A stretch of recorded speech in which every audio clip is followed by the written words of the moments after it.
बखान क्या करूं मैं लाखों के ढेरी का, बखान क्या करूं मैं लाखों के ढेरी का, होते हैं खजाना कुबेर का, होते में खजाना कुबेर का, बखान क्या करूं मैं लाखों के ढेरी का, बखान क्या करूं मैं लाखों के ढेरी का, होते में खजाना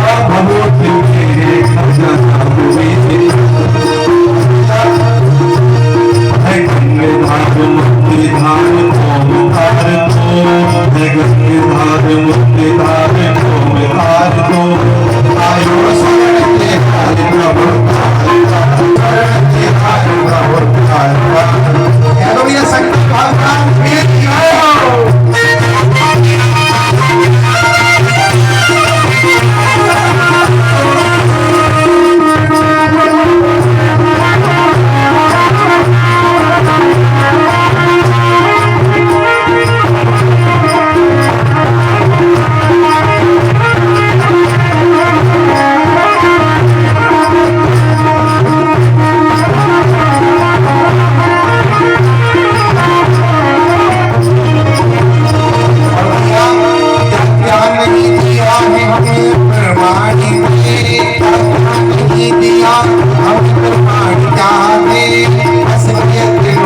सम्मोहन तेरे दान से, बस देते लोग सम्मोहन तेरे दान से,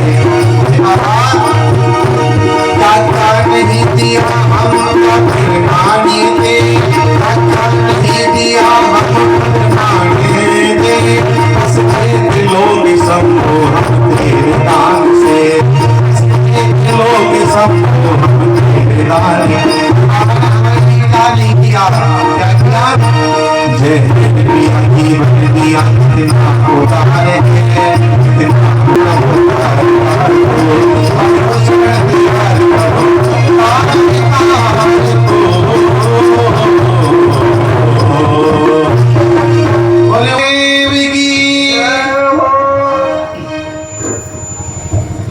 आज किसी को महाशिवरात्रि के दिन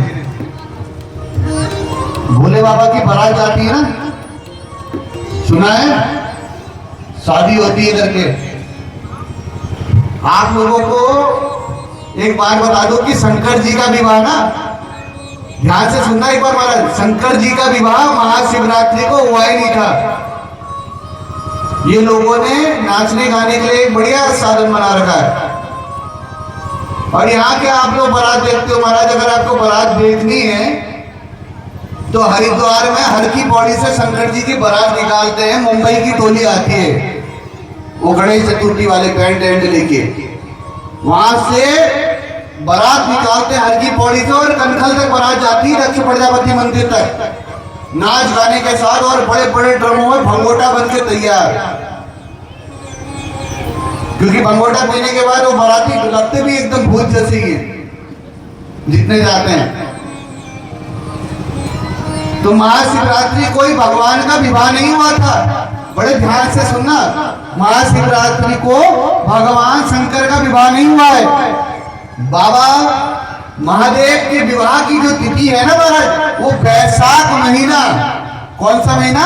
चैत्र के बाद आता है ना वैशाख, जब हमारी नवरात्र प्रारंभ होती है, तो चैत्र के बाद वैशाख महीने की शुक्ल पक्ष को, वैशाख महीने के शुक्ल पक्ष के पंचमी तिथि को हुआ था महाराज, और दिन था उस दिन गुरुवार।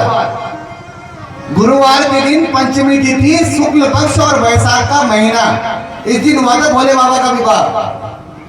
ये शिवरात्रि इसलिए मनाई जाती है कि आज के दिन भगवान शंकर के जो ये ज्योतिर्लिंग बने होते हैं ना, अंदर जितने लिंगों की पूजा आप करते हो शिवलिंग की, इसकी सबसे पहले पूजा ब्रह्मा जी और विष्णु जी ने करी थी।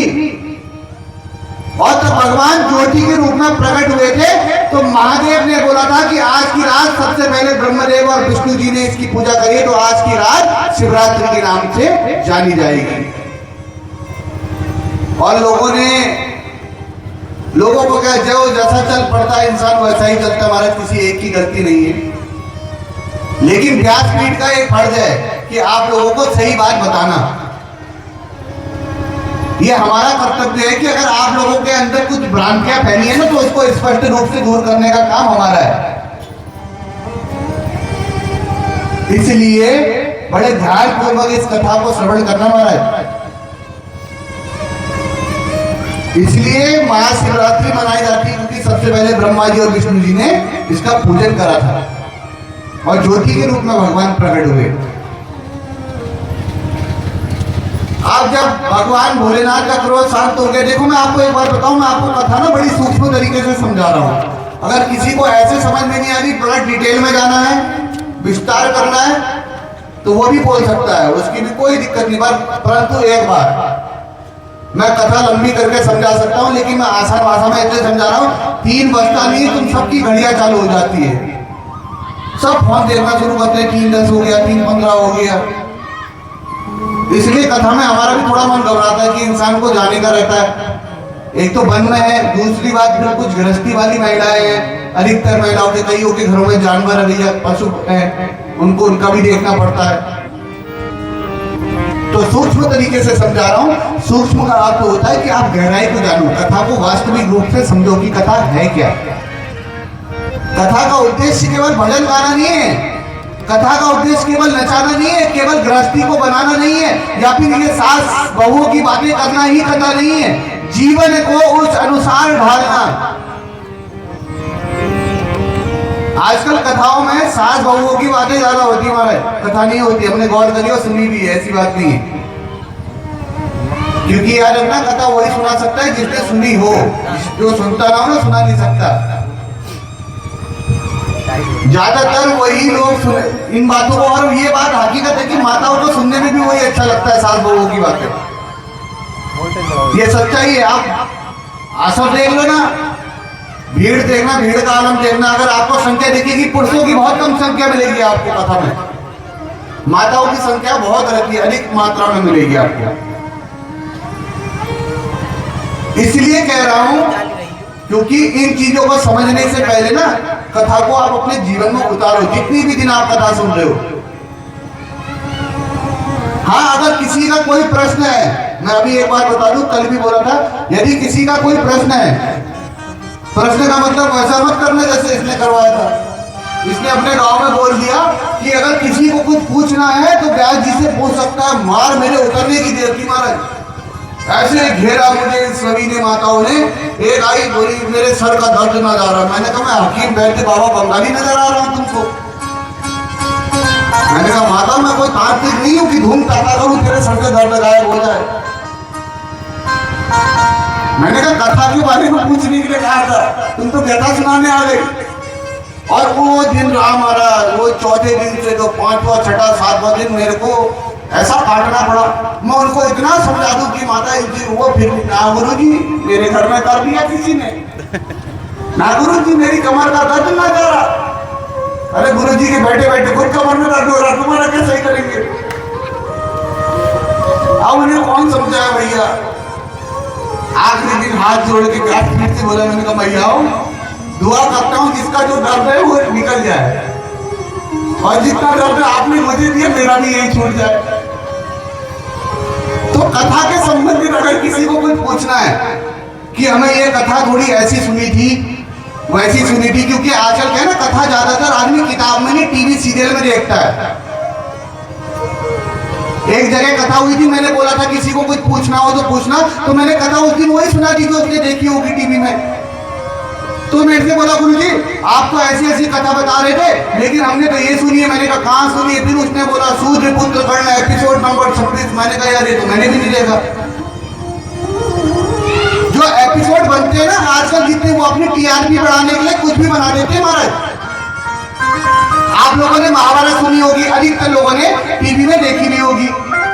आप लोगों को एक चीज पता होगी महाभारत में कि कर्ण को, जो सूर्य पुत्र कर्ण था, उसको द्रोणाचार्य ने शिक्षा नहीं दी। आप लोगों को एक बात पता होगी कि एकलव्य का अंगूठा कटवा लिया था द्रोणाचार्य जी ने। लेकिन पूरी विस्तार कहानी यदि जाननी है तो मूल ग्रंथ को पढ़ना सीखो। पहले ग्रंथ में क्या लिखा है। कर्ण को द्रोणाचार्य जी ने शिक्षा दी थी, ये मूल महाभारत में लिखा हुआ महाराज, अपने मन से नहीं बता रहा हूं। बस उसको किस चीज की शिक्षा नहीं दी थी? ब्रह्मास्त्र की शिक्षा, जो बड़ा घातक अस्त्र था। याद रखना, एक गुरु के 100 चेले हैं ना, तो गुरु 100 चेलों में एक चेले को परखता है कि कौन इस काबिल है कि मैं इसको ये ज्ञान दूं और इस ज्ञान का गलत प्रयोग ना करे। ठीक है, तो कर्ण को जब वो ब्रह्मास्त्र की दीक्षा नहीं दी, तब उसने झूठ बोल के परशुराम जी से ली, लेकिन झूठ का नतीजा ये निकला कि वहां से भी श्राप पाके आया कि इस विद्या को तू कभी प्रयोग कर ही नहीं पाएगा। जितना आप लोग टीवी एपिसोड पे विश्वास रखते हो ना महाराज, उतना ही अपने इन ग्रंथों में, इन पुराणों में विश्वास रख के देखो। ये जरूरी नहीं कि सब संस्कृत में लिखा हो। ये जो ये पुराण ये पढ़ ले हमारे छोटे भाई, जिनको मैंने पढ़ने दी ऐसे पुराण, ये पूरी हिंदी में लिखी हुई है। संस्कृत का एक अक्षर नहीं है उसमें। शिव की कथा है लेकिन पूरी हिंदी में।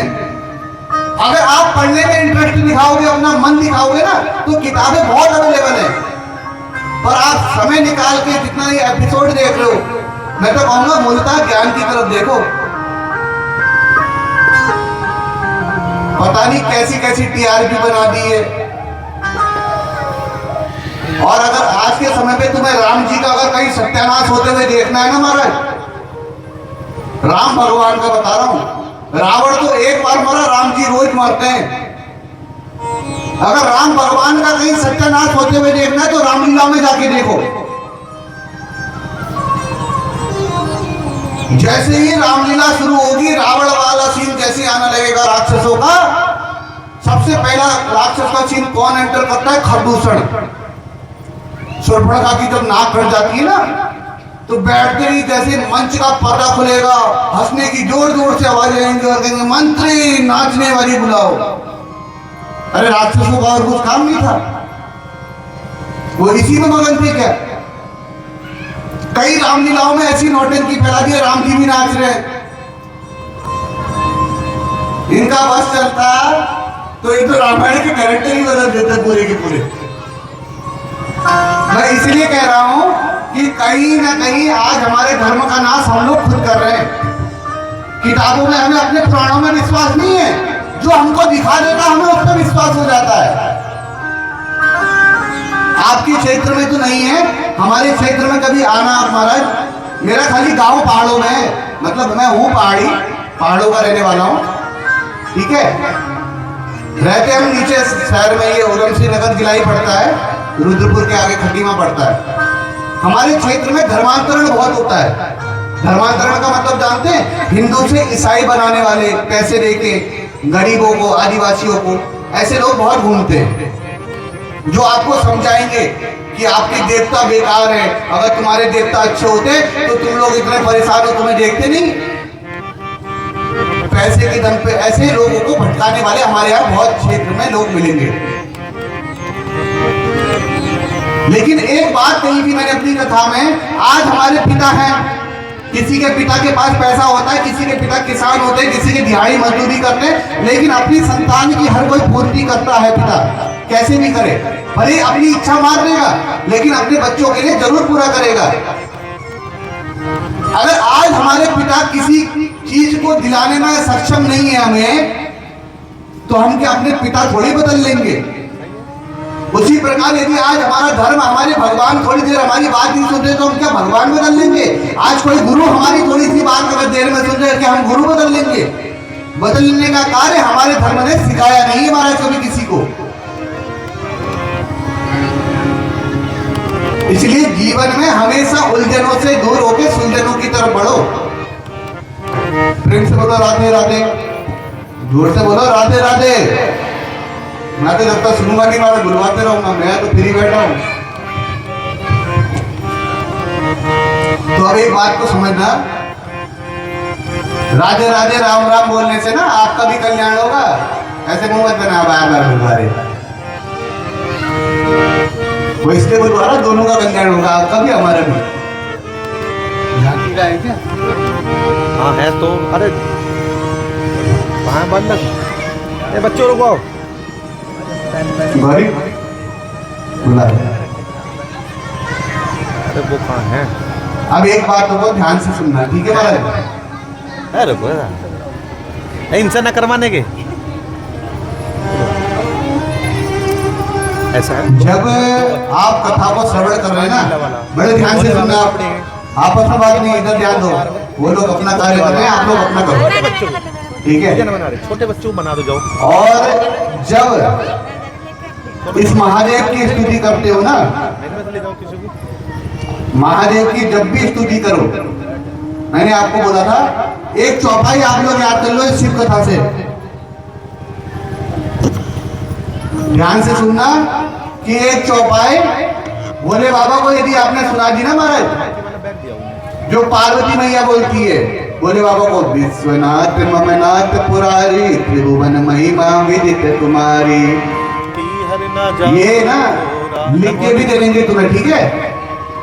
ये हमारे संगीतज्ञ हैं, इनसे बोलना कि ये चौपाई हमको लिख के दे दो, जिसको अगर पढ़नी हो। विश्वनाथ, हाँ ये परीक्षित भी लिख के दे देंगे हमारे भैया दोनों, ठीक है। विश्वनाथ ममनाथ पुरारी त्रिभुवन महिमा विदित तुम्हारी, कि आपकी महिमा त्रिभुवन में हर कोई जानता है महाराज। तो अब ध्यान से सुनना आगे की कथा को। अब कहते हैं नारद जी कहते हैं ब्रह्मा जी से कि महाराज अब एक बार बताओ, सती मैया ने तो देह त्याग दिया अपना, अब कैसे भोले बाबा का परिवार होगा, कैसे क्या होगा।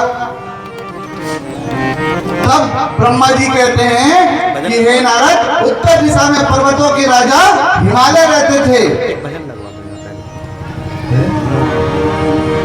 नींद तो नहीं आ रही, नींद आ रही किसी को? चलो एक भजन सुन लो, फिर नींद गायब हो जाती है ना भजन से महाराज। लगन से बोलिए शंकर भगवान की। आ गए ना पीछे। पार्वती ने जिद करी, भगवान गौरा मैया ने, सती मैया ने कहाँ जाने की, अपने पिता के यहाँ। बाबा ने मना किया, बाबा कहने लगे पीहर न जाओ गौरा, तेरा मेरा अनादरी है, पीहर न जाओ गौरा, तेरा मेरा अनादरी है, पीहर न जाओ गौरा, तेरा मेरा अनादरी है, तेरा अनादरी है, हरे तेरा मेरा अनादरी है। भगवान कहने लगे गोरा तेरा मुझने, गोरा तेरा मुझने,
वैसे भागवत के चतुर्थ दिन में एक चीज मतलब बता देता हूँ, लेकिन आज भोले बाबा की कथा हो रही है और कौन सा दिन है?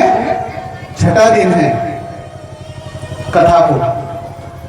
चलो आप में से एक बात का अच्छे से सही सा जवाब दीजिए सुंदर साहब कि भोले बाबा की आरती गाते हैं ना आप लोग? गाते हैं मंदिर में आरती तो करते होंगे महाराज सब लोग।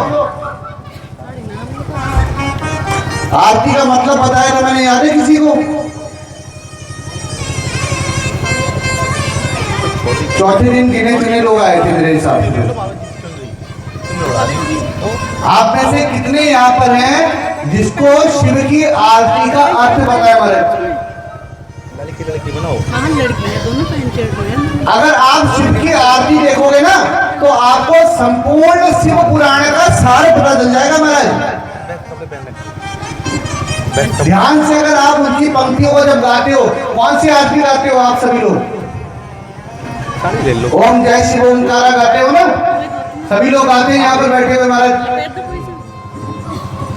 जितने भी लोग ओम जय शिव ओमकारा वाली आरती गाते हो ना, अगर ध्यान से आप सुनो तो पूरी आरती शिव महापुराण का सार है। क्योंकि वो आरती केवल भोले बाबा की नहीं, किसकी है?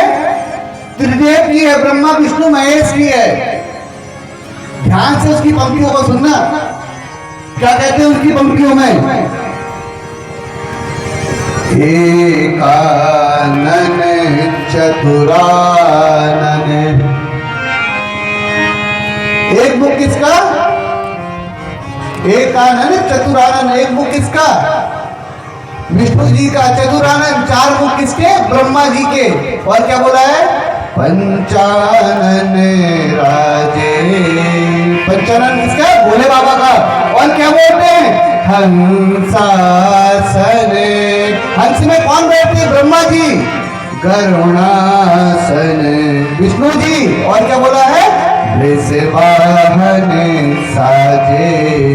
ओम हरे हरे हरे महादेव। और फिर क्या बोलते हैं? श्वेतांबर। कौन? श्वेतांबर मतलब कौन? ब्रह्मा जी।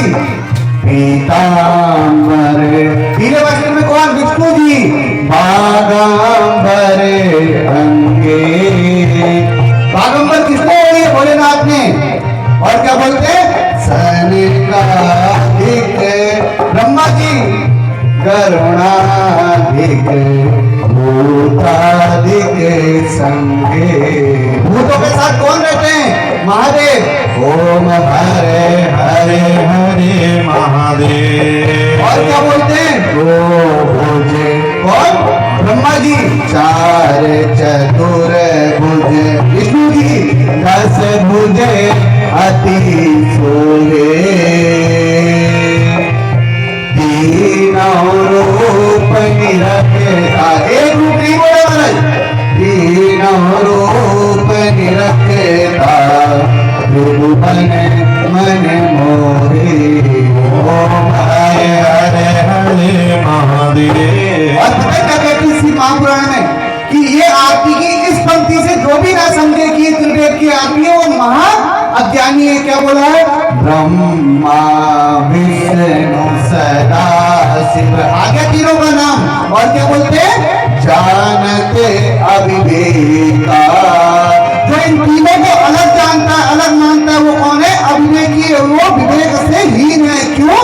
क्योंकि प्रणवाक्षर के मध्य, प्रणव का अर्थ होता है ओम, ओंकारेश्वर मध्य। ये तीनों एका हो गए ना ये?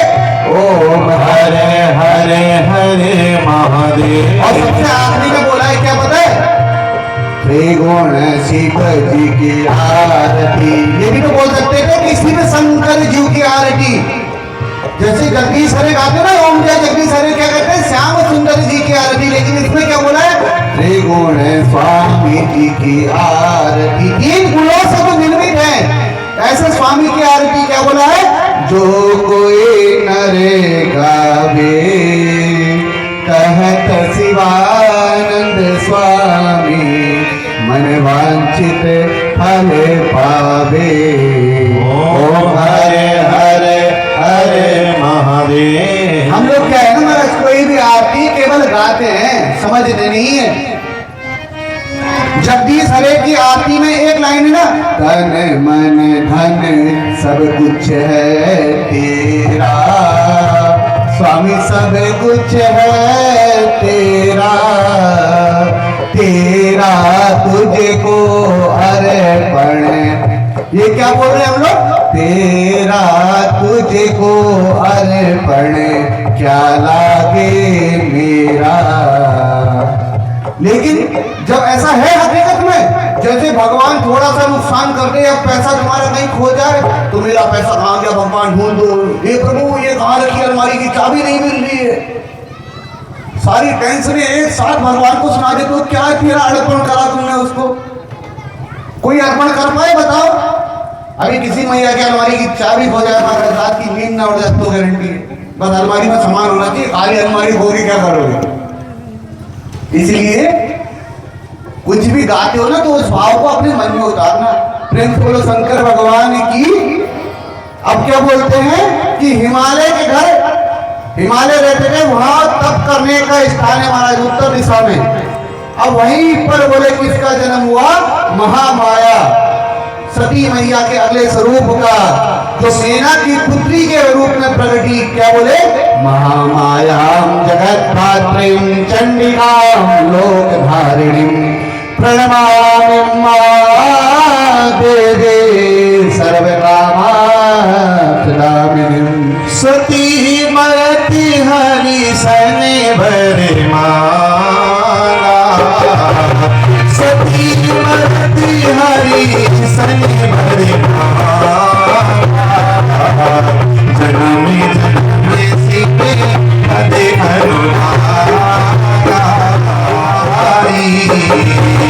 दही कारणी में गिरी रह जाई, जन्मे आवे पति हनुमाई सिया राम।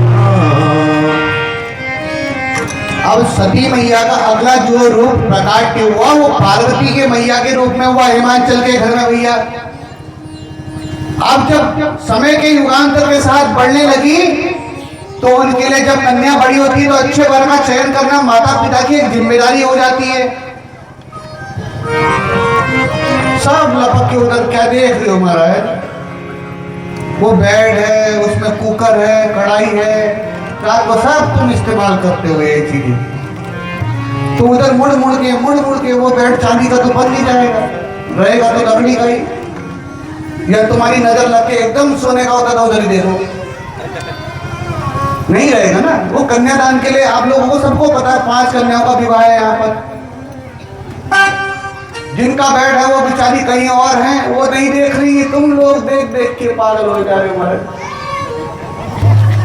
तो ध्यान एक तरफ रखो। अब जब पार्वती मैया बढ़ने लगी तो उनके लिए अच्छे पुत्र का चयन करना था महाराज। अब चयन करना था तो नारद जी बोले हिमांचल जी को कि देखो सती मैया ही पार्वती के रूप में जन्मी है और वही उन्होंने पहले संकल्प लिया है कि शंकर जी के अलावा किसी को वरण नहीं करेंगी। हिमांचल भैया नहीं माने, बोले ऐसे नहीं प्रभु, अच्छा आदमी चाहिए हमें तो अपनी लड़की के विवाह के लिए, ऐसे कौन कर देगा। कैलाशपति बोले बताओ कैलाश में रहते ना महल है ना कुछ है। तो बोले क्या होगा फिर, बोले महाराज पहले ही प्रतिज्ञा ले चुके हैं सती मैया की, पार्वती के रूप में भी आएंगी तो वरण केवल उन्हीं का करेंगी। अब इतना कह रही नारद भैया पार्वती मैया के पास जाते हैं, उन्हें समझाते हैं कि देखो अगर तुम्हें भोले बाबा को पाना है तो भैया मृदंग तप करना पड़ेगा तुमको। अब तप करने के लिए तो बता दिया कि हाँ तप करने चले जाओ। तप करना इतना कठिन पड़ गया कि समय के साथ तप करते करते करते करते कई वर्ष बीत गए। हमारे भोले बाबा का तो कोई आता पता ही नहीं, क्योंकि भोले बाबा तो ध्यान अवस्थित मनसा ध्यान में मग्न थे अपने।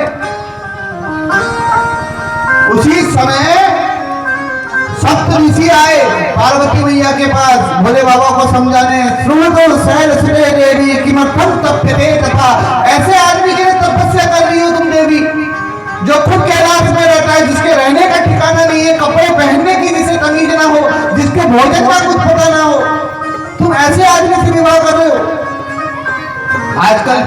खुद ही देखो, विवाह में होता नहीं मतलब बढ़िया एकदम लड़के का लड़की का जोड़ा मिलना चाहिए, कई चीजें देखी जाती हैं। यहाँ कुंडली मिलाने का है प्रोग्राम, मिलाते हैं इस साइड कुंडली, कुंडली मिलती है। अच्छा, हमारे यहाँ पहाड़ों में एक बहुत तगड़ी प्रथा है कि कुंडली अगर ना मिले तो कितना तगड़ा तुम्हारा प्रेम हो वो नहीं होने देंगे घर वाले। हमारे यहाँ कुंडली नाम का जहर बहुत खतरनाक है, और कुंडली में भी कम से कम 18 गुण मिलने चाहिए। भोले बाबा और पार्वती के कितने गुण मिले पता है? 32 गुण मिले थे भाग्य से कुंडली में। आपको सच्चाई बात बता रहा हूँ, कुंडली में भोले बाबा और पार्वती मैया के मिले थे 32 गुण, सीता और राम के मिले थे 29 गुण। ध्यान से सुनते रहना। और हमारे मनुष्यों में कहते हैं अगर 18 गुण मिल जाए ना तो बहुत है, पर्याप्त है।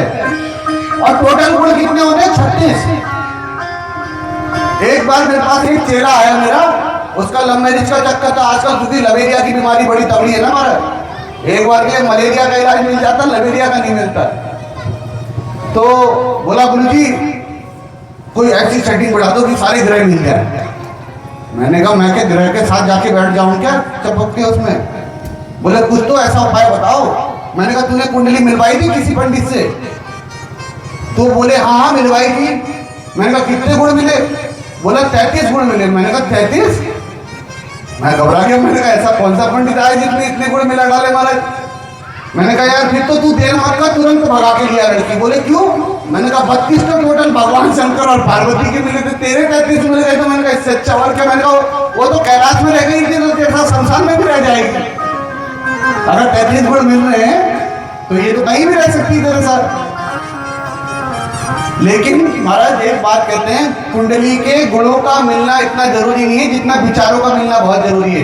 देखो आसान भाषा में बताऊं माताओं, मैं गृहस्थी की बात ज्यादा करता नहीं हूँ, तो खुद की है नहीं तो अभी उतना अनुभव है भी नहीं। ठीक है, अब दूसरों की घरवाली देख देख के कैसे एक्सीडेंट निकालो महाराज, खाली दूर का बहुत सुहाने लगते हैं ना। तो केवल एक बात बता देता हूँ आप लोगों को, गृहस्थी चलाने का आसान नियम, यदि आप गुस्से वाली हो तो आपके पति को इतना धैर्यवान बना दो कि आपका पति नरम हो जाए। यदि आपका पति क्रोध वाला है तो ये पत्नी का धर्म है कि वो नरम हो जाए, क्योंकि घर तभी चलता है जहां पर एक नरम हो और एक गर्म हो। जहां दोनों गर्म हो गए ना वो घर नहीं बनता, प्रेशर कुकर हो जाता। हमारा सीटी पे सीटी भरते रहते हो शाम हो रही हर चीज के लिए। तू मैं तो महाराज आराम से, मतलब क्या बताएं, ठीक है, ऐसे करना नहीं चाहिए। होते हुए देखिए हमने लड़ाई, ठीक है, कईयों के जीवन में देखते हैं, क्योंकि भले खुद की नहीं हुई ताकत आगे करने में बड़ा मजा आता है ना हमारा, दूसरों की हाँ ऐसा हो रहा है। लेकिन एक बात बताऊं, ये तभी गृहस्थी चल सकती है। पर कई सास, कई लोग ऐसी हैं जो सास बन गई है। यहाँ सास है, एक बार जितनी सास बन चुकी हाथ खड़ा करो तो खाली ऐसी, जितनी सास बन गई हो तुम ऐसा क्यों आदि बनी हो गया?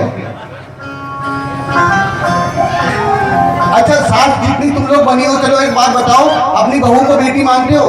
सही बोलना, देखो पंडाल में बैठे झूठ मत बोलना। मानते हो? मत मानो, फ्री का ज्ञान दे रहा हूं, तुम मत मानो। बहू को बहू मानो, बेटी मानो तो सत्यानाश मार दोगे तुम उसका। जैसे अपनी बेटी को छुए थे, चल झाड़ू लगा जल्दी कर, मेहमान आ गए। बहू को बहू मानो कि वो अपने माता पिता को छोड़ कर आई है। एक बात को समझना ध्यान से, जब तक बहू को बहू मानोगे बहू की अहमियत बनी रहेगी, तुम्हारा अपना किरदार बना रहेगा सास का। जिस दिन बहू को बेटी मानोगे सत्यानाश मार दोगे महाराज उसका। और याद रखना, तुम्हारी बहू के लिए भी एक बात बता रहा हूं, फिर जो बहू, चाहे लड़की की शादी अगर कल के दिन हमारा विवाह होगा ना महाराज, अगर जो मेरी पत्नी भी आएगी ना, तो जितना प्रेम वो अपने जन्म देने वाले माँ बाप से करेगी वो मेरे माँ बाप से नहीं कर सकती। मैं डंके की चोट पे कह रहा हूं, क्योंकि जन्म देने वाले माँ बाप जो उसके लिए कर सकते हैं वो शायद मेरे माता पिता उतना नहीं कर पाएंगे, और ये प्रेम निकल ही नहीं पाएगा उस चीज से। लेकिन बहू की भी एक मैं अपना प्रैक्टिकल बता रहा हूं, अगर बहू ना ये चाहती है कि मायके में उसके माँ बाप की सेवा होती रहे, तो ससुराल में उसका कर्तव्य है कि अपने सास ससुर की सेवा वो प्रतिदिन करती रहे। जिसके सास ससुर दुखी रहते हैं उस बहू को गौर कर लेना, उस बहू को खुद भी गौर करवाना कि मायके में उसके माँ बाप भी दुखी रहेंगे महाराज। मैंने एक बात बताई थी, आज 5 साल हो गए, 5 साल कम नहीं होते, 1 साल भी नहीं, क्योंकि बीमार होने वाला तो एक बार होता है, सेवा करने वाला रोज बीमार हो जाता है, उसको देख देख कह रहे फिर वही। मेरे अपने सगे नाना 5 साल से बिस्तर में है महाराज, और मेरी जो मामी है वो शायद मेरे नाना ने कोई बहुत अच्छे कर्म करे होंगे कि ऐसी मामी मिली है जो उनका नहलाना धुलाना खिलाना पिलाना बच्चे की तरह करती है। मेरी माँ बड़ी संतुष्ट है। मैंने कहा तू इसलिए खुश मत हो कि तेरे पिता की सेवा हमारे नाना की बढ़िया चल रही है। मैंने कहा तूने हमारे दादा की करी है, मेरी माँ ने करी भी थी, हमने बचपन से देखा था, तब तुम्हारे पिता की सेवा वहां पर बराबर हो रही है।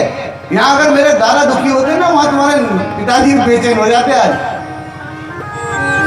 क्योंकि हम लोग आंखों से देखते हैं, कर्मों का फल घूम के मिल जाता है। एक बेटी के लिए उसके पिता की सेवा से बढ़कर और कोई सुख प्राप्त नहीं होगा महाराज। यहाँ जितनी माता बेटी, कभी ना कभी आप भी बेटियों के रूप में रहे हो, इसलिए ये चक्र घूमता है। सास ससुर के अब ज्यादा बातें तो अब पता भी नहीं है, चलो कथा आगे बढ़ाते हैं, खाली मैं फिर भूल जाऊंगा, ठीक है। अब इतनी बात तो मैंने कहीं सुनी थी, तुमको चिपका दी, ठीक है, तो अपने अंदर चिपका के रखना इन बातों को, नहीं कर जाते ही सर फोड़ ले लो, शाम को फिर लड़ाई। कथा को सुन के एक कान में ना रुई ठूस दिया करो, यहाँ से जो जाती यहीं पर अटका दिया करो, यानी कि यहाँ से पूरी हाइट कर दो उसको। वर्मा जी अपना प्रोडक्ट ले जाओ यहाँ से। देखो बैठा भी महाराज की तरह है भाई, है तो गुड़ तो दे देंगे पूरे लक्ष्य में।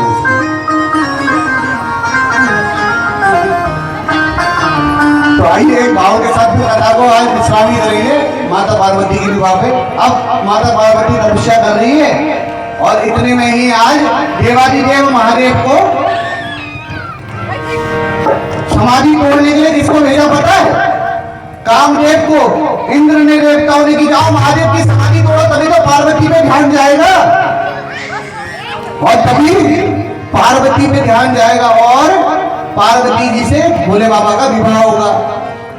अब कामदेव ने पहला तीर मारा, कुछ असर नहीं हुआ, दूसरा मारा, तीसरा मारा, जैसे चौथा तीर इंद्र भगवान आए, बोले अरे मूर्ख आदमी, सीने पे तीर मारा, तीसरी आंख में तीर मार। इतना कहते उनको पता ना कि तीसरी आंख में तीर मारने। इंद्र भगवान बहुत चालू देवताओं में थे महाराज, तीर मारने से पहले गोल होगा, उन्हें पता मैं भी निपटूंगा इसके साथ साथ। जैसे तीर मारा, महादेव का नेत्र खुला और नेत्र से जो अग्नि निकली उससे कामदेव भस्म हो गए।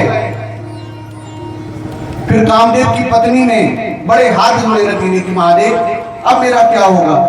तब भगवान ने वरदान भी दिया कि भगवान श्री कृष्ण के पुत्र के रूप में तुम्हारा पति कामदेव पुनः इस धरती में अवतार लेगा, जिसका नाम प्रद्युम्न होगा। कृष्ण का जो पहले पुत्र थे उनका नाम था प्रद्युम्न। तो महाराज अब भोले बाबा को सब देवता बनाने गए, देखो भैया पार्वती मैया इतने टाइम से तपस्या कर रही, तो बड़ी मुश्किल से भोले बाबा बारात के लिए मान गए। अब बारात के लिए माने तो चलो ठीक है, यहाँ पर हिमाचल की घर में भी भैया हाँ भाई पुत्री का विवाह हो रहा है, सब लोग तैयारी करने लगे, ढोल नगाड़े बजने लगे। अब भोले बाबा के श्रृंगार की बारी आई तो सहरा पहनते ना, सहरा, तो भोले बाबा के कड़ बोले महाराज सहरा लेके आए। बोले एक बात बताओ, ये सहरा ले तो आए, मैं पहनूंगा ठीक है, शादी हो जाएगी, फिर क्या करेंगे इस मुकुट का? बोले महाराज आपके मस्तक में लगने के बाद ये मुकुट गंगा जी में विसर्जन हो जाएगा, फिर इसका कुछ काम नहीं, क्योंकि सहरा एक ही बात चढ़ता है।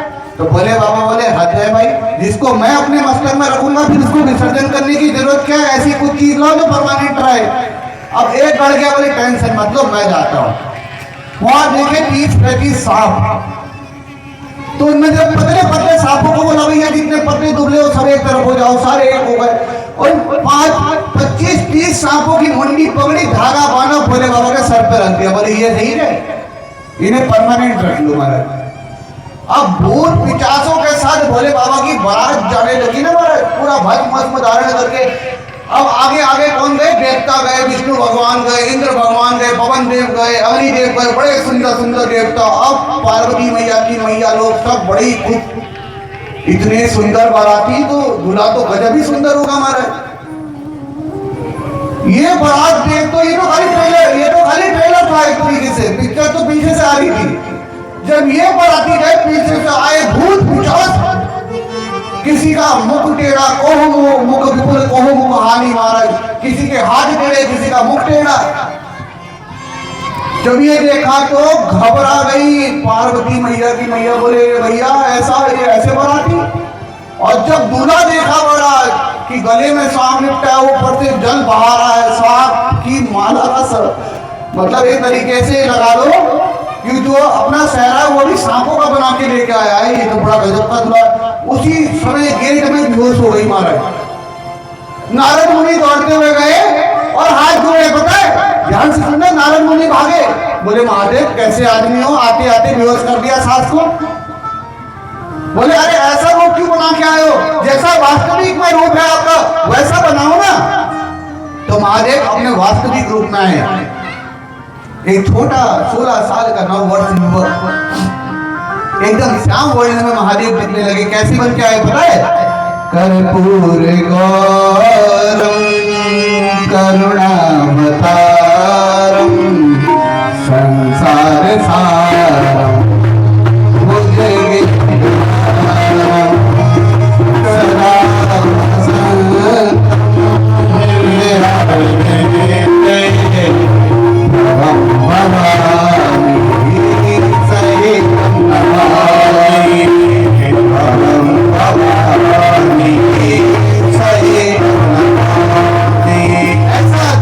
स्वरूप बनाया महाराज ना।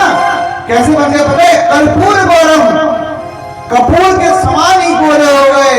करुणावतारम, जिसको देखो तो जहां देखो वहीं करुणा बरसानी चालू कर दे महाराज। संसार सारा पूरा संसार देखता रह गया कि क्या भुजगेंद्र हारम, जिसकी भुजाओं में भी ऐसा अद्भुत सौंदर्य, ऐसा दिव्य दर्शन हो रहा हो महाराज। और आज भोले बाबा की बारात है। तो अब एक होके कथा आगे बढ़ा। समय 3 बज गया, तुम्हारा भी टाइम देख रहा हूं मैं। एक बार रुद्राभिषेक की जानकारी भी दे दें, रुद्राभिषेक की बाद में। तो आज भोले बाबा की बारात गेट में सम्मुख पहुंची है महाराज। और आज भोले बाबा की बारात वहां तक पहुंच गई है। तो आज सभी देवता गायन कर रहे हैं और आज भोले बाबा की बारात सजाई जा रही है। बोलिए शंकर भगवान की। और आज ही भोलेनाथ उमा के साथ आ गए, तो बोलिए उमापति महादेव की। आइए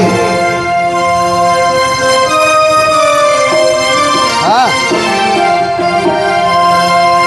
बोली अरे बाप रे बाप।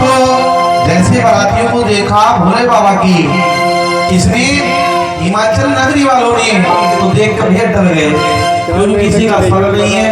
वो भी कह रहा भैया नाश्ता कहाँ है, बिना सर वाला भी नाश्ता, क्योंकि बाबा की बारात में तो जाने भूत पिशाच जाने कितने है ना, सभी लोग आते हैं। बाबा की जमात आती, बाराती पूरी जमात है भोले बाबा के साथ में। बोली शंकर भगवान की, उमापति महादेव की। अभी तो समय टाइम है, बारात में तैयार नहीं हुआ अभी कहाँ। ये झांकी वाले तैयार नहीं हुए। इतना मेकअप मत कर, पर वैसे लेके आओ ना, बिन सादे मेकअप के साथ। पुष्पेंद्र भाई वही 4 बजे तक नहीं होगी, इनको पहले बताना चाहिए था, समझ रहा है? हाँ अब अभी नहीं होते बात। चलो चलो थोड़ा कथा का प्रसंग फिर आगे बढ़ा लेते हैं महाराज, ठीक है? बारात तो आ रही है, तैयार हो रही है, क्योंकि आजकल आपको पता है ना बारात में तैयार होने में कितना समय लगता है। लगता नहीं लगता है? हर चीज की तैयारी होती है। ये ट्यूनिंग ढंग की लगा दो यार। तो कई चीजें बारात में, आजकल तो बारातों में एक नियम हो गया महाराज कि लोग खड़े खड़े खाते हैं भोजन, बैठने की व्यवस्था, जिसके हत्ते कुर्सी चढ़ जाए ये जो खड़े खड़े लपेटो, याद है। और पहले बारातों में पंगत लगती थी बढ़िया करके। हम तो देखो मास्टर साहब बैठे, उन्हें पता है, और हम भी आरएसएस के प्रचारक रहे, संघ के। तो संग में तो बैठ के ही खाते हैं हम लोग कहीं भी। और अधिकतर हमें इसलिए बारात पसंद भी नहीं थी जहाँ खड़े होके खाना पड़े मजबूरी में ना। तो आज भोले बाबा की बारात हो रही है और पार्वती मैया सज रखी है और भोले बाबा ने भी स्वरूप ऐसा धारण कर लिया है जैसे बाराती का होता है, जैसे दूल्हे का होता है। अब याद रखो कि बारात प्रांगण में पहुंची है और क्या कहते हैं सभी लोग, महादेव अवगुण भवन है विष्णु सकल गुण धाम, जेहि करे मनोरम जाहि सनते ही सनिकाम। बोले पार्वती मैया ने ना अपना मत स्पष्ट रख दिया था महाराज। चलो एक बात बताओ, आप में से कई लोग ऐसे हो जिनकी एक उम्र का पड़ाव चला गया, समझना ध्यान से। कई लोग ऐसे हो जो एक उम्र को जी रहे हो, कई लोग ऐसे हो जिसका एक उम्र आने वाली है। उधर तो ना है, एक बार देख। पार्वती मैया को भोले बाबा इसलिए मिले थे ना क्योंकि वो प्रेम की जिद में थे महाराज। ध्यान से समझना इस बात को कि वो प्रेम की जिद में थी, इसलिए भोले बाबा उनको समझाने के लिए सप्त ऋषियों ने समझाया, नारद मुनि ने समझाया, उनके पिता ने खुद कहा कि ऐसे व्यक्ति से क्या शादी कर लो जिसके पास ना घर बार है, ना ठिकाना है, ना कुछ है। लेकिन पार्वती मैया नहीं मानी महाराज, अड़िग रही। ये होता है प्रेम, ये होती है कर्तव्य परायणता। किसी के लिए अगर हम लोग एक बार मन से समर्पित हो जाए ना महाराज, तो उसके लिए तन मन धन से समर्पित रहें कि अगर ये नहीं हमारे जीवन में तो कुछ नहीं। यही प्रण किसका था? पार्वती मैया का था। लेकिन आजकल तो हर चीज की, प्रेम से लेके, गुण से लेके, कर्म से लेके, रूप से लेके महाराज हर किसी की परिभाषाएं। आजकल प्रेम भी बहुत बार हो जा रहा है, कई बार हो जा रहा है, कईयों को हो जा रहा है। मेरे हमारे साथ भी कई दरिया दिल थे महाराज ना, उनको तो शायद जितनी बार प्रेम हो उतना तो अवार्ड देना चाहिए किसी को। इसलिए प्रेम जो होता है ना वो एक ही बार हो सकता है किसी से जीवन में। अगर प्रेम टूट जाता है ना महाराज, जैसे कोई धागा टूट जाए ना तो उसमें गांठ लग जाती है और वो धागे की कीमत खराब हो जाती है। उसी के मन से अगर किसी से एक बार प्रेम होता गया ना, दोबारा चढ़ना बहुत मुश्किल होता है। अब इसलिए भगवान शिव और पार्वती को समझना है। अगर जैसे कृष्ण की कथा भागवत सुनते हो ना, अगर भागवत समझनी है तो अपने आप को गोपी मानो, और अगर शिव की कथा को समझना है तो अपने आप को क्या, शिव भक्त मानो। ऐसा शिव का प्रेमी मानो कि आपके समान कोई शिव को और कोई समझ ना पाए महाराज। जब भगवान हमारे पास रहते हैं ना, हमें उनकी वैल्यू समझ में आती नहीं है। तो एक बार इधर ध्यान दो भैया सब लोग, चलो थोड़ी देर इधर ध्यान दो, आपस की बात बंद करो, क्योंकि थोड़ी देर की कथा हो रहा है। उसके बाद फिर आप अपने घर, हम तो चलो इधर ही, ठीक है, हमारा भी यही घर है। अब एक बात को ध्यान देना, ये बात सत्यता है कि नहीं है कि जब हमारे पास चीज होती है उस चीज की हमें वैल्यू नहीं होती है। मानते हो? मैं क्यों बता रहा हूं महाराज, पता है क्या? अभी मैं वृंदावन रहता हूं, ठीक है, कई वर्षों से वृंदावन में हूं, लेकिन मैं 12 साल हरिद्वार रहा। कितने साल? 12 साल कम नहीं होते महाराज। जिंदगी का एक आधा पड़ाव मैंने हरिद्वार में गुजारा है, और मैं 12 साल में सत्य बताऊं तो 9 से 10 बार मैं गंगा जी नहाया हूं, पूरे 9 से 10 बार 12 सालों में। लोग साल में कुछ तो ऐसे थे जो हर पूर्णमासी आते थे, हर अमावस्या आते थे, कई सोमवती अमावस्या को नहाने आते थे। ऐसी भीड़ होती थी, लोग विदेश से आके नहाते थे, हम कमरे में अजगर की तरह पड़े रहते थे महाराज। अरे जाएंगे, बगल में ही है, चले जाएंगे। लेकिन जब वहां से हरिद्वार छूटा ना हमारा, अब वृंदावन गए, और वृंदावन में आप नहा नहीं सकते हो महाराज। यमुना में नहाए ना तो सर का हाल मेरे जैसा हो जाएगा, बाल कहाँ गायब होंगे ना। खारा पानी है यमुना का पानी, मुंबई के जैसा है, खारा पानी, नमकीन पानी है। यमुना में तो आप ऐसे नहा ही नहीं पाओगे, बाल ऐसे करंट के जैसे खड़े हो जाते हैं। आप कमरे में भी नहाओगे तो कमरे में भी नमकीन पानी आता है, बिना शैम्पू के नहा नहीं सकते महाराज, बाल ही हो सकते वहां। तो तब हरिद्वार की याद आती थी, मैंने कहा यार इतने साल तक पड़े रहे, कभी नहाया नहीं, बड़ी आज कीमत समझ में आती है। कब आती है पता है? जब हम उस चीज से दूर चले जाते हैं। ये गंगा का उदाहरण नहीं है, अपने जीवन का, ये आपका है। माँ बाप की कीमत, भाई की कीमत, बहन की कीमत, पत्नी की कीमत, पति की कीमत, बच्चों की कीमत केवल दूर होने पे ही एहसास होती है महाराज। पहले गुरुकुल में बच्चों को क्यों भेज देती थी माता पिता, पता है? क्योंकि बच्चा जब अपने हाथों से खुद रोटी बनाएगा ना तो माँ की कीमत समझ जाएगा। माँ परोस के देती रहती है ना, खा ले खा ले खा ले, वहां नहीं मम्मी अभी नहीं, थोड़ी देर में, बाद में। वहां तो एक बार घंटी बजती है, जो खाने से चूका वो रुका भी मारे। फिर शाम तक पेट की घंटी पकड़ के बैठे रहो कि दूसरी घंटी कब बजेगी। अपने कपड़े जब खुद धुलने पड़ते हैं तब माँ बाप का एहसास हो जाता है। जब किसी जरूरत को पूरी ना होता तब माँ बाप की कीमत समझ में आ जाती है। लेकिन हम लोगों का एक स्वभाव है, आप सभी लोग जितने बैठे हो, आप में हम भी आते हैं, ये दोनों भी आते हैं, कोई स्पेशल नहीं जितने आप ऊपर बैठे। मनुष्य का एक स्वभाव है, ध्यान से समझना।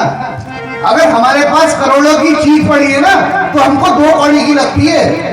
करोड़ों की चीज अगर हमारे पास है तो हमें 2 कौड़ी की लगती है, और 2 कौड़ी की चीज अगर दूर है ना वो करोड़ों की लगती है। अगर 2 कौड़ी की चीज हमसे दूर है ना, दूर दूसरे के हाथ में खेल रही है ना, हमें वो करोड़ों की लगेगी कि यार ये हासिल हो जाए। अपने पास करोड़ों की चीजें वो भी बेकार पड़ी रहेगी। वो इसीलिए एक उदाहरण हमारे गुरुजी बोलते थे, एक बार एक माता है, तुम्हारी जैसी माता मान लो, उसने एक साधु बाबा को खाने पे बुलाया। कई प्रकार के खाने बना दिए महाराज, इसकी सब्जी उसकी सब्जी, मीठा, रायता, पापड़, सब कुछ बना दिया। 8-10 चीजें बना दी, थाली में जगह नहीं थी खाने के लिए। अब साधु महाराज पहुंचे, वो माता ने खाना पीना परोसा महाराज, भोजन परोसा, ध्यान से सुनना, भोजन परोसा। भोजन परोसने के बाद माता पापड़ परोसना भूल गई, पापड़ पीछे धरे रह गए। अब स्वामी जी की थाली में 100 चीजें पड़ी है, लेकिन ध्यान केवल पापड़ में है महाराज। वहां गुलाब जामुन भी है, रसगुल्ले भी है, पनीर भी है, सब पड़ा थाली में, लेकिन ध्यान किसमें? केवल पापड़ में। थोड़ा सा दूर पड़ा था, वो देना भूल गई मैया। अब मैया ने इतना पूछ लिया, और बाबा जी और स्वामी जी और बताओ क्या हाल चाल है? बोले अरे मैया क्या बताएं, आज तुम्हारे घर आ रहे थे ना, मरने से बचे। बोले क्यों? बोले अरे तुम्हारे घर आते आते रास्ते में सांप दिखा। बोले अच्छा सांप? बोले कितना बड़ा? अरे वो जितनी दूर तुम्हारी पापड़ की थाली रखी ना उतना ही लंबा था। बोले फिर माँ को याद आ रहे, बोले पापड़ तो दिया ही नहीं। फिर पापड़ लेके आए। कहने का अर्थ यह है कि हमारे पास सब चीज है। लोग मंदिर में जाके रोते हो ना तुम लोग कि ये नहीं दिया वो नहीं दिया। कभी भी कुष्ठ आश्रम जाओ, उनके हाथ, जिनके पास भगवान ने हाथ पांव से वंचित रखा है ना, किसी के पास हाथ नहीं, किसी के पास पांव नहीं, किसी के पास आंख नहीं, किसी के पास वाणी नहीं है, उनको देख के ये बात समझ आ जाएगी, भगवान थैंक यू जरूर कह दोगे कि हमें तूने सब कुछ दिया। हम शरीर से, जबान से, हर चीज से, धन धान्य से परिपूर्ण कर रखे भगवान ने। भगवान के सामने जाते हम लोग अपना दुखड़ा रोना शुरू कर देते, हाय भगवान ऐसा नहीं दिया, हे प्रभु ये रह गया। और कुछ अगर असंतुष्ट होंगे ना तो ये आजकल एक रील बनाई थी एक ने, उसमें बच्चा हाथ जोड़ता गणेश जी के आगे और कहता है गणपति बाबा तूने मुझे ये नहीं दिया वो नहीं दिया। उतने में एक बेचारा लंगड़ा आता है वो सरकने वाली मेज लेके, तो भगवान से बोलता है भगवान आपका धन्यवाद, आपने जीवन दिया, ऐसा दिया। वो वापस चले जाता है। फिर वो लड़का उसकी तरफ देखता है, भगवान सोचते हैं अब तो समझ गया होगा कि इसके पास सब कुछ है। फिर कहता है बताओ तुमने इसको 4 पहिए की गाड़ी दी, मुझे पैदल रखा। भगवान कहते हैं इसको लात मार के पहले निकालो, बताओ बोले उसके पास टांग नहीं, वो नहीं देख रहा, उसको गाड़ी दिख रही है। कहने का अर्थ यह है कि जो जिसको दिया है, जितना दिया है, देखो तुम्हारे ऊपर, हमारे ऊपर, हमारे ना भगवान के आगे किसी की नहीं चलती महाराज। मम इच्छा सर्वदा नास्ति, देव इच्छा प्रवर्तते। हर जगह अगर हमारी इच्छा चल जाती तो देवता क्यों बने? होए सोई जो राम रचि राखा, तो करी तर्क बढ़ावे साका। तो इतना तर्क करने का अर्थ कुछ नहीं है महाराज। आइए एक सुंदर सा भाव सुन लेते हैं, तब तक उसके बाद शिव और पार्वती के विवाह की झांकी देखेंगे, फिर कथा को विश्राम करते हैं। कल उसी समय से कथा होगी, लेकिन कल कथा लंबे समय तक होगी। अभी तक 3 बजे तक इसलिए कर रहे थे महाराज क्योंकि शिवरात्रि भी चल रही थी, कावड़ भी चल रही थी, आप लोगों के पास समय की भी थोड़ी होती। कल 4 बजे तक का समय तो देना, बोलने में तब अच्छा लगता है ना जब कथा पूरी हो जाए, ठीक है? तो कल समय से आप सभी लोग, मैया लोग, भैया लोग, जितने ऑफिस सब आ जाना है, ठीक है? राधे राधे सभी को। चलो आओ एक भाव के साथ बोलिए शंकर भगवान की। भूत प्रेत नित्य करे चाकरी और सबका यहाँ गुजारा। बम बम भोलानाथ है हमारा तुम्हारा तुम्हारा हमारा। बम बम भोलानाथ है हमारा तुम्हारा तुम्हारा। भूत प्रेत निकाले जाती, भूत प्रेत निकाले जाती, सबका यहाँ गुजारा। हम भोलानाथ है हमारा तुम्हारा हमारा हमारा। हम भोलानाथ है।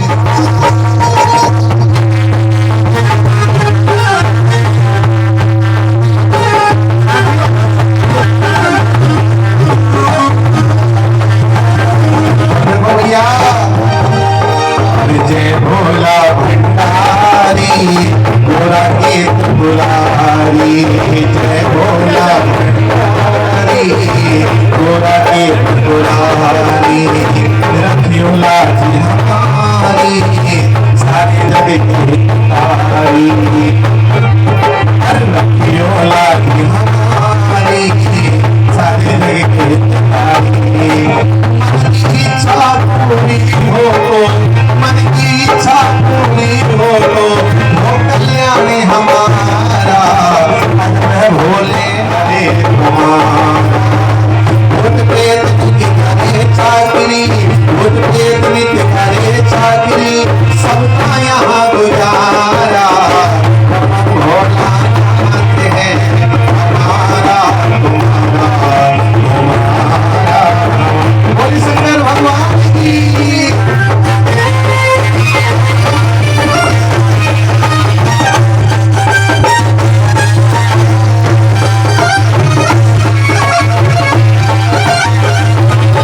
भैया कृष्ण गिरी कर कर पत्थर हम बनाए।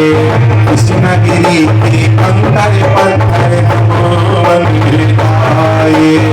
भक्त हमारे ऊपर चढ़कर मंदिर लाए। भक्त हमारे ऊपर चढ़कर मंदिर में लाए। भक्तजनों के पाँव पड़े हाँ, भक्तजनों के पाँव पड़े हाँ, वो उद्धार हमारा। अब है भोलेनाथ ये दरबार तुम्हारा, दरबार तुम्हारा। अब है भोलेनाथ ये दरबार तुम्हारा। सबका यहाँ गुजारा। हम भोलेनाथ है हमारा तुम्हारा तुम्हारा हमारा। हम भोलेनाथ है हमारा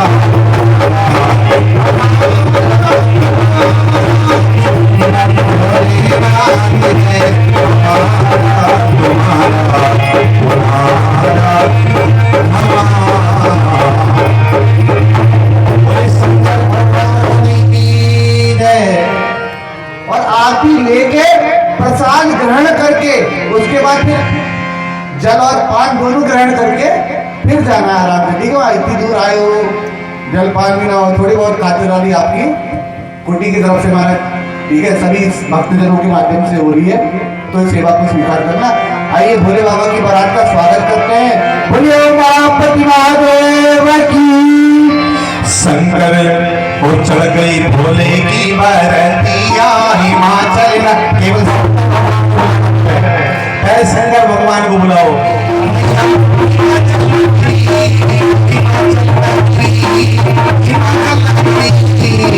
मीठी मीठी तालियों से साथ कहेंगे देखो जिन्हें नाचना भोले की बारात में ऐसा काम थोड़ी चलेगा, नाचना पड़ेगा। चल गई भोले की बारात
आइएगा परीक्षित महाराज इनका तिलक करें, आशीर्वाद लें। कोई कन्यादान हेतु ऊपर लाए हो तो कन्यादान हेतु इनको शीघ्र देते रहें।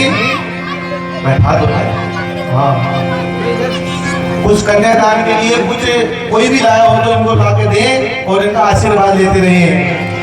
भोला की शादी है भोले बाबा की शादी है,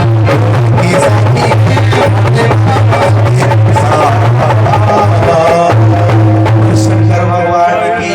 कोई भी कुछ न लाया दिखे, अरे मोबाइल इधर तो कन्यादान।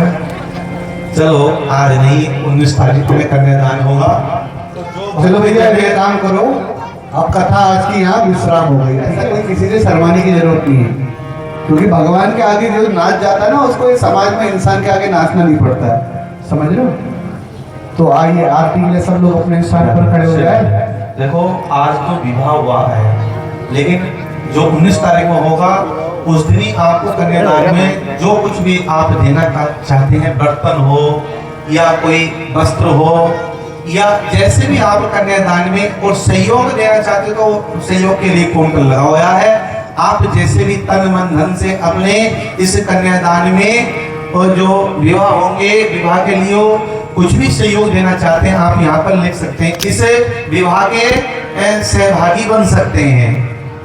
तो प्रतिदिन भगवान की कथा चल रही है 12 बजे से। और हाँ, कोई सामान देना चाहता है कोई भी, तो वो अपना नाम लिखवा दे, बता दे, क्योंकि ऐसा है कि 5 कन्याओं के विवाह है ना, तो सामान जो है उस हिसाब से तुम्हें बताया जाएगा जो लाने वाले हैं कि 5 कन्याओं को अलग अलग, मतलब एक चीज है कड़िया है जैसे, तो कड़िया 5 को हो जाए। ये थोड़ी कि एक ही चीज सारे ले आए तो फिर कैसे, है ना। तो एक नंबर क्रम वाइज से सामान आ जाएगा। तो जो भी कुछ देना चाहते हैं अपना नाम यहाँ लिखवा सकते हैं, बता सकते हैं। आइएगा सभी खड़े हो जाए भगवान की आरती के लिए।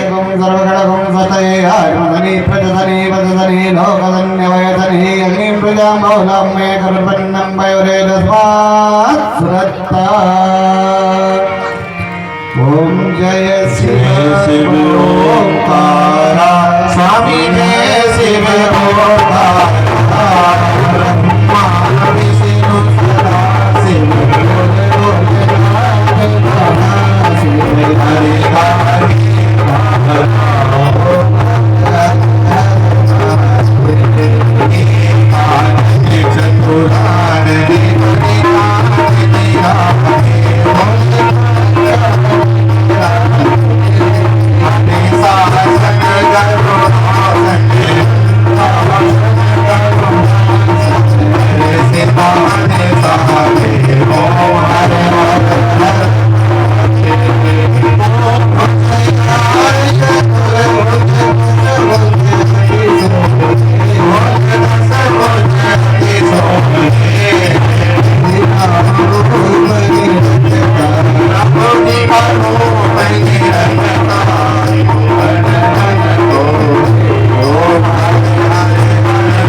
Hare